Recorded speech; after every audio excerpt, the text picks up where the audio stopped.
Se burlaron de él el mismo día que lo expulsaron del ejército. Se le atribuyó una negligencia que, en realidad, nunca fue su responsabilidad. Sin vivienda, sin identidad y sin compañía, a excepción de un perro silencioso que se negaba a abandonarlo. Así fue como se desvaneció en un silo de piedra desahuciado en los límites de una aldea olvidada. Lo tacharon de demente mientras lo reconstruía como si fuera un baluarte, tapando cada fisura y reforzando cada muro como si viera una amenaza invisible para los demás. No obstante, cuando el firmamento cobró un tono verdoso y el vendaval arremetió como un castigo divino, todas las viviendas del pueblo se desmoronaron menos la suya, y aquellos que antes lo ridiculizaban ahora golpeaban su puerta con desesperación, suplicando refugio. Ante esto, surge la duda, ¿se trató únicamente de instinto de supervivencia? ¿O era una misión mayor, algo que siempre estuvo destinado a cumplir? Si este relato te conmueve, no olvides dar me gusta, compartir y suscribirte a One More para más trayectos futuros. La localidad de Cedar Ridge descansaba bajo un cielo árido y turbulento, donde las ráfagas arrastraban polvo sobre el asfalto agrietado y hacían crujir los letreros metálicos con un sonido hueco y alarmante. Era el tipo de sitio donde los veranos se hacían eternos, las tempestades llegaban sin previo aviso y los habitantes aprendían a anticipar lo peor, excepto cuando bajaban la guardia. Martin Hall había sido, en otro tiempo, un hombre en quien todos confiaban ciegamente. A sus 38 años, conservaba la complexión de un militar, alto, robusto y con hombros anchos forjados por la autodisciplina. Llevaba el cabello castaño oscuro corto por costumbre, aunque ahora lucía algo desprolijo, y una barba incipiente marcaba su mandíbula angulosa. Su piel mostraba el desgaste de los años a la intemperie, pero eran sus ojos los que dejaban huella. De un gris acerado, firmes y serenos, eran la clase de mirada que analiza el entorno antes de actuar. No era alguien gélido, sino contenido, como quien ha comprendido que hablar antes de tiempo puede ser más costoso que el silencio. Hubo una época en la que el nombre de Martin poseía valor. No por fama ni honores, sino por fiabilidad. Se desempeñó como ingeniero estructural en las Fuerzas Armadas, encargado de proyectar refugios blindados y edificaciones avanzadas en zonas donde un error significaba la pérdida de vidas. Se le reconocía por su exactitud, por su meticulosidad inquebrantable y por su negativa silenciosa a validar cualquier obra en la que no confiara plenamente. Si Martin Hall otorgaba su firma, la construcción permanecía en pie. Esa fue la norma, hasta que llegó la misión donde todo cambió. El plan fue apresurado desde el inicio. Un terreno remoto, un suelo inestable y plazos impuestos por individuos que jamás pisarían el lugar de la obra. Martín examinó los planos repetidamente. La carga estaba mal distribuida. Se habían recortado los refuerzos. Manifestó sus objeciones de forma calmada y objetiva, basándose solo en datos. Los cambios se impusieron de todos modos. Recortes de presupuesto, urgencia y mandatos superiores. Su diseño fue alterado tras ser aprobado. Al protestar, se le ordenó continuar. Así lo hizo. 3 semanas después, la estructura se vino abajo. No solo falló, cedió ante la tensión. Debería haber resistido. Un hombre falleció en el siniestro. Varios más resultaron heridos. Las repercusiones viajaron más rápido que la propia verdad. Se redactaron informes, se establecieron veredictos y el nombre de Martin fue colocado en el epicentro de la culpa, de forma clara y definitiva, como si la trama fuera así de simple. No hubo una indagación exhaustiva sobre las alteraciones ni una revisión de las órdenes superiores. El engranaje no buscaba complejidad, buscaba un culpable. Martin no protestó a gritos, ese no era su estilo. Sin embargo, intentó dar explicaciones una vez. Señaló las correcciones, la falta de soportes y los cálculos modificados. No sirvió de nada. Sus argumentos resonaron en salas que ya habían pasado página. La culpa ya tenía dueño. El expediente se cerró antes de ser realmente analizado. Fue dado de baja en menos de un mes. sin actos ni reconocimientos. Solo una salida discreta, como si borrarlo hiciera que el fracaso fuera más digerible. Cuando Martin se marchó, todas sus pertenencias cabían en una mochila de color verde oliva bastante gastada. Herramientas, algo de ropa y papeles que ya no interesaban a nadie. Pero algo más lo seguía, el perro. Ese border collie había merodeado por la zona mucho antes de la catástrofe. De porte mediano, ágil pero vigoroso, poseía un pelaje blanco y negro oscurecido por el polvo y unos ojos ámbar que lo captaban todo. Tenía unos 3 años, quizá alguno más. No era el tipo de animal que mendigaba atención. Observaba, aguardaba y decidía. Comenzó vigilando a Martin desde lejos, apostado más allá de la zona de trabajo. Día tras día acortó la distancia hasta que una tarde, sin previo aviso, simplemente se echó a su lado como si la elección estuviera tomada de antemano. Lo llamó Hecho. No porque lo siguiera como una sombra, sino porque permanecía allí, porque sin importar cuánto perdiera Martin, Hecho seguía siendo una constante, como algo que regresa en lugar de marcharse. Y cuando Martin partió, Hecho se fue con él. Cruzaron lugares donde nadie lo conocía. Pasaron por estaciones de autobús donde las charlas se cortaban al verlo. Recorrieron caminos más extensos de lo previsto. Los días transcurrían en calma, interrumpidos solo por el sonido de sus pasos y el viento. La gente se fijaba más en el perro que en el hombre. Algunos daban comida para Hecho, pero nadie ofrecía nada a Martin. Cedar Ridge no figuraba como un destino planeado, fue simplemente donde se detuvo. El pueblo se iba diluyendo en construcciones dispersas hasta llegar a campo abierto. Allí fue donde Martin lo divisó. Un silo de piedra, no de metal, antiguo, cilíndrico, solitario frente a una arboleda, como un objeto que el mundo olvidó reclamar. La fachada estaba erosionada, de un gris pálido con grietas en el mortero. Sin embargo, el núcleo seguía firme, desafiante, como si el tiempo hubiera intentado derribarlo sin éxito. Hecho llegó primero, dio una vuelta y se sentó en la entrada, observando a Martin con esa mirada que dedicaba a las decisiones importantes. Martin entró. El ambiente cambió de inmediato, era más fresco y tranquilo, ajeno a las ráfagas exteriores. Los gruesos muros curvos lo envolvían, absorbiendo el ruido y guardando un silencio absoluto. Apoyó la mano en la piedra, percibiendo su peso, su densidad y la fuerza contenida de algo fabricado para durar, no para lucir. Afuera, el aire rozaba el silo produciendo un zumbido constante. Adentro, nada se movía. Hecho entró y se acomodó a sus pies. Por primera vez en mucho tiempo, Martin no sentía estar en un lugar propenso al colapso. Echó un último vistazo y asintió levemente. Lo había perdido todo, pero esto era algo que podía mantenerse en pie, y por el momento, eso bastaba. El viento regresó antes del alba, arrastrando hojas secas y golpeando cualquier obstáculo en la periferia de Cedar Ridge, probando la resistencia de cada edificación. El cielo se mostraba pálido y severo, augurando calor al mediodía y tormenta por la noche. Martin Hall inició su labor antes de que el pueblo despertara, con la cadencia de quien confía más en la disciplina que en el ánimo. El silo seguía allí, desgastado y vacío. Pero para Martin, estaba inconcluso. Hecho permanecía afuera, vigilando el horizonte antes de apostarse cerca del umbral, atento pero sereno, comprendiendo que el lugar ya no estaba deshabitado. Lo primero que hizo Martin fue observar. No demolió nada ni intentó cambiar su esencia. En cambio, lo analizó, tocando la piedra y calculando grosores por instinto, viendo cómo el aire rodeaba la estructura en lugar de chocar de frente.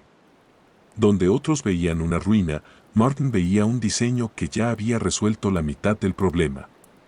Así que respetó la forma original. Pasaron los días y las mejoras comenzaron, sutiles y casi imperceptibles para un ojo inexperto. Martin selló las fisuras con una mezcla de arena, arcilla y mortero recuperado, presionando con cuidado meticuloso. No buscaba estética, sino control. Cada grieta era una vía para el aire, y el aire descontrolado generaba presión, y la presión derivaba en fallas. Trabajaba pausadamente, deteniéndose solo para corregir lo que no alcanzaba su estándar. Al finalizar la primera semana, el silo ya no permitía filtraciones. Luego se ocupó del acceso. La entrada original era amplia y vulnerable al viento dominante. Martin la redujo, reforzando los marcos y bajando la altura, obligando a cualquiera que entrara a inclinarse levemente. Lo más relevante fue el ángulo de la puerta, diseñado para que el viento se deslizara en lugar de presionar directamente. Era una modificación mínima que pocos notarían, pero Martin no creía en soluciones ostentosas. Él creía en la suma de detalles que permitían a una estructura sobrevivir no por su dureza, sino por no ofrecer puntos débiles al mundo. No tardaron en aparecer los curiosos. El primero fue Travis Coe, un contratista de unos 40 años, robusto y de rostro curtido por el sol. Poseía una barba canosa y la seguridad de quien está acostumbrado a mandar. Travis había construido gran parte de las casas del oeste de Cedar Ridge y, aunque no era arrogante, creía firmemente que lo que funcionaba para la mayoría debía funcionar para todos. Observó a Martin una tarde con los brazos cruzados. «No estás haciendo una casa», comentó Travis con más intriga que mala intención. «Lo estás sellando todo». Martin no levantó la vista. «Lo estoy controlando». Travis rió con escepticismo. «¿Piensas vivir en un búnker?». Martin aplicó otra capa de mezcla antes de responder. «Pienso seguir vivo». Ese fue el punto de inflexión donde la curiosidad se tornó en algo distinto. En pocos días, más personas se acercaron. Algunos miraban de lejos, otros se aproximaban. No comprendían la lógica ni los cálculos tras cada cambio. Solo veían a un hombre cerrando un cilindro de piedra, volviéndolo oscuro y hermético. Vieron cómo las ventanas se convertían en rendijas estrechas. Vieron una puerta pequeña y reforzada con metal viejo, y se rieron. Sarah Whitlock apareció una mañana con un grupo, su voz destacando sobre el resto. Tendría unos 30 años, alta, rubia y con una piel siempre protegida del sol. Sarah trabajaba en la inmobiliaria local y tenía un tono que hacía que sus críticas sonaran como consejos educados. Miró el silo con una sonrisa forzada. «Parece un escondite», comentó, para los demás, no una vivienda. Hubo risas entre los presentes.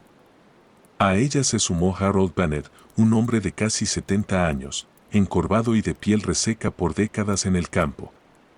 Había sido agricultor hasta que la sequía lo retiró, y desde entonces desconfiaba de todo lo nuevo.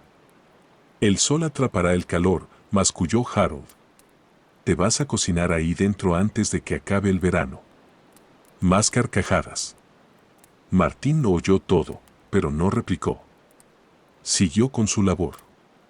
Reforzó el interior con madera rescatada donde era necesario, pero sin depender de ella. La madera arde y se quiebra, la piedra perdura. Construyó una estufa sencilla de metal y la ubicó cerca del muro interno. El calor, si se gestiona bien, no necesita dispersarse, necesita ser absorbido. La piedra guardaría el calor y lo liberaría lentamente durante la noche. Echo permanecía en el umbral, observando a la gente sin ladrar ni reaccionar a las burlas. Sus ojos seguían a cada individuo, evaluándolos como Martin evaluaba la estructura, en silencio y con total conciencia. Con el paso de las semanas, el silo se volvió más extraño y menos convencional. Martin empezó a acumular tierra alrededor de la base, formando un montículo que abrazaba la parte inferior de los muros. Parecía algo primitivo, como si estuviera enterrando la edificación. «Se está fabricando su propia tumba», dijo alguien. Ese comentario caló más hondo que las risas. Para entonces, Cedar Ridge ya había emitido su juicio. El forastero no construía, se escondía de algo inexistente. Pero Martin los dejó creerlo, porque no construía para ellos, sino para algo que aún no se manifestaba. Cuando Echo levantó la cabeza una tarde, detectando un cambio en el aire que nadie más notó, Martin se detuvo un instante para mirar el horizonte antes de retomar su tarea con más celeridad. Al caer la tarde, el ambiente en Cedar Ridge se volvió opresivo. El firmamento adquirió un tono amarillento verdoso y el viento empezó a circular de forma errática, agitando tejados y letreros con impaciencia. Los silencios entre ráfagas eran lo más inquietante, no se sentía como calma, sino como una tensa espera. Martín Hall lo percibió antes que el resto. Salió del silo y apoyó la mano en la piedra, no para mirar el cielo, sino para sentir la presión. Había algo profundo y pesado en la atmósfera que su cuerpo reconoció de inmediato. Echo estaba a su lado, con la musculatura tensa y la mirada fija en el horizonte. El perro emitió un gruñido bajo y controlado, producto de la certeza, no del miedo. A sus 3 años, Echo tenía instintos de perro de trabajo, disciplinado y alerta. Si él avisaba, era real. Martín no perdió tiempo. Entró en el silo y verificó cada detalle con su habitual precisión. La puerta quedó asegurada, el marco reforzado resistía y los puntales internos estaban ajustados al milímetro. La estufa estaba en su lugar. Todo lo que había edificado en silencio iba a ser puesto a prueba. En el pueblo, la reacción fue más lenta. Travis Cole estaba cerca de una de sus obras, con la confianza mermada al observar las nubes.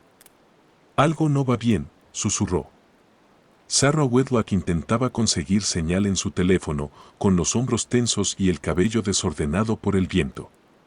Es solo una tormenta, decía para convencerse, aunque su mirada delataba pavor. Harold Banner no decía nada, simplemente observaba las nubes, reconociendo por su experiencia agrícola que esto no era algo pasajero. Entonces arremetió el viento. Fue un impacto súbito que convirtió el aire en una fuerza sólida que lo golpeaba todo. Los cristales estallaron y las maderas salieron volando. El estruendo era un rugido constante que lo devoraba todo. Y entonces se formó el tornado. Una columna de destrucción que descendió veloz, cruzando el pueblo en segundos. Las viviendas no se caían simplemente, fallaban en sus puntos débiles. Los techos volaban y los muros se partían como papel. Lo que antes era hogar se convirtió en metralla. La gente corría despavorida, sin rumbo, gritando entre el ruido ensordecedor. El pánico era más rápido que la propia tormenta. En medio del caos, algo no cedía. El silo permanecía inmóvil. El aire chocaba contra su superficie curva y se dividía, viéndose obligado a rodearlo. No había ángulos rectos donde la fuerza pudiera ensañarse. El silo no peleaba contra la tormenta, la desviaba. Mientras todo lo demás se fragmentaba, esa estructura seguía firme. «Mirad allí», gritó Daniel Reeves, un paramédico de unos 40 años que pasaba por la zona. Su instinto de supervivencia lo guió de inmediato hacia lo único que seguía en pie. Travis, Sarah y Harold lo siguieron. Los mismos que se habían reído ahora buscaban refugio en la tumba del loco. Martin escuchó los golpes desesperados en la puerta. «Abrid, por favor». Echo se acercó al umbral, firme. Martín abrió la puerta y el caos de Cedar Ridge se hizo visible por un instante antes de dejarlos entrar. La tormenta no cesaba. Afuera, el pueblo se convertía en un cementerio de escombros. Adentro, todo cambió al cerrar la puerta. Martin tuvo que usar toda su fuerza para sellar la entrada contra el vendaval. Travis Cole entró primero, jadeando, habiendo perdido toda su altivez. Sarah Whitlock llegó después, pálida y temblorosa, aferrándose a sí misma. Harold Banner entró más despacio, analizando el techo y los muros con una nueva comprensión. Daniel Reeves metió al último grupo y ayudó a Martin a cerrar. El silencio fue inmediato. El rugido exterior se volvió un murmullo sordo. El aire era cálido y estable. Echo caminó entre ellos, transmitiendo una calma que las palabras no podían dar. «Esto no debería aguantar así», dijo Travis asombrado, tocando la pared de piedra. «Es porque no se construyó como lo tuyo», intervino una voz al fondo. Era Leonard Briggs, un hombre delgado de unos 50 años y mirada intensa. Leonard había sido ingeniero civil antes de retirarse tras un trauma laboral. Se acercó al muro y cerró los ojos. Esto no es casualidad. El diseño redirige la energía en lugar de resistirla. El que hizo esto sabía perfectamente lo que hacía. Las miradas se dirigieron a Martin. Él no dijo nada, pero Marcus Reed, un antiguo sargento del ejército de hombros anchos y una cicatriz en la mejilla, lo observaba fijamente. He visto este diseño antes, afirmó Marcus. En una base avanzada hace años. Un refugio que resistió cuando todo lo demás cayó. ¿Fuiste tú el ingeniero? El rumor recorrió el grupo. Leonard preguntó extrañado, ¿no fue ese proyecto el que se catalogó como un fracaso? Marcus negó con la cabeza, hubo un colapso parcial por cambios que no hizo él, pero lo que él diseñó fue lo que nos salvó la vida a la mayoría. Recuerdo ese estilo. Se hizo un silencio denso. Martin levantó la mirada. Alteraron el diseño original, añadió Marcus. Recortaron materiales. No fue tu culpa. Leonard exhaló con alivio, pues aquí está la prueba. Los mismos principios, y está funcionando. Afuera, la tormenta seguía destruyendo Cedar Ridge, adentro, la verdad salía a la luz. El hombre despreciado había construido su salvación con el mismo conocimiento que le arrebató su carrera. La mañana llegó con un silencio pesado. El cielo estaba despejado, indiferente al desastre en la tierra. Martín salió primero. El aire olía a madera astillada y tierra mojada. Lo que antes era un pueblo ahora era un campo de fragmentos. Detrás de él, los sobrevivientes salieron lentamente a enfrentar la realidad. Travis Cole caminaba entre los restos de sus propias construcciones, ya no como el hombre que lo sabía todo, sino como alguien dispuesto a aprender. Sarah Whitlock, con la ropa sucia y el cabello revuelto, miraba a Martin con un respeto evidente. Harold Bennett, en silencio, asintió al pasar junto al silo, ya no había dudas en su mirada. Daniel Reeves ya estaba trabajando, atendiendo heridos con eficacia, pero miraba el silo de reojo, intentando procesar cómo había sobrevivido. Leonard Briggs seguía estudiando la piedra con fascinación y Marcus Reed permanecía al lado de Martin con el respeto propio de quienes han sobrevivido juntos a lo imposible. La noticia corrió pronto. Primero entre los que se refugiaron allí, luego entre quienes lo perdieron todo. Finalmente, la historia llegó más allá del pueblo. Una semana después apareció Andrew Collins, un investigador militar de unos 40 años, pulcro y observador. Collins había reabierto casos que el sistema cerró por conveniencia. Escuchó a Leonard, a Marcus y a los vecinos. Luego habló con Martin. Fue una charla breve. Martín respondió con la misma precisión técnica de siempre, sin rencor. Collins revisó el expediente antiguo y, por primera vez, alguien siguió el rastro de las órdenes superiores. La conclusión fue clara, Martin Hale fue el chivo expiatorio de una negligencia ajena. Su nombre fue restaurado oficialmente semanas después. No recuperó los años perdidos, pero cambió la forma en que el mundo lo veía.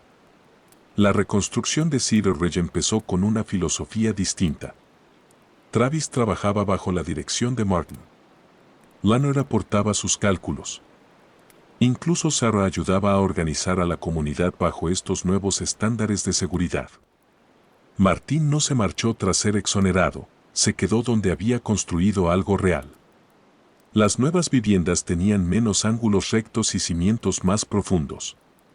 Y en el límite del pueblo, el silo permanecía como un recordatorio. Hecho seguía en la entrada, observando el renacer de la localidad.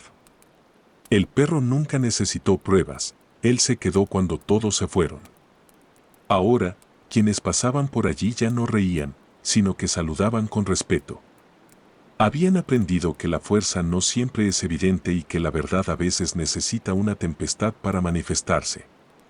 A veces, quienes son juzgados más duramente son los que cargan con las verdades más pesadas. Y a veces, Las tormentas no vienen a destruirnos, sino a mostrar que era lo que realmente era sólido desde el principio. En la vida enfrentaremos juicios e incomprensiones, pero la verdad aguarda su momento. La pregunta es, cuando llegue tu tormenta, ¿qué quedará en pie? Si esta historia te ha llegado, dale a me gusta y suscríbete a One for More. Que Dios te proteja y te guíe en cualquier tempestad que enfrentes hoy. Gracias por acompañarnos.